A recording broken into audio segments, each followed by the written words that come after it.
भारतीय लड़की अंजू ने इस्लामी नाम रख लिया है।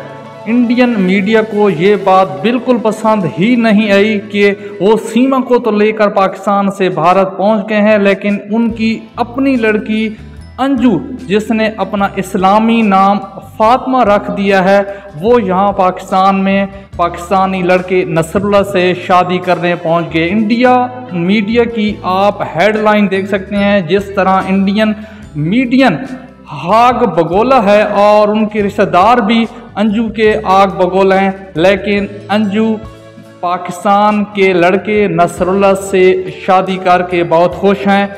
इंडियन टुडे की हेडलाइन आप देख रहे हैं, इंडियन टाइम की, हिंदुस्तान टाइम्स की हेडलाइन आप देख रहे हैं। तमाम जो सुर्खियां हैं अब वो ये कह रही हैं कि अब अंजू हम में नहीं रही, अंजू पाकिस्तानी बन चुकी हैं।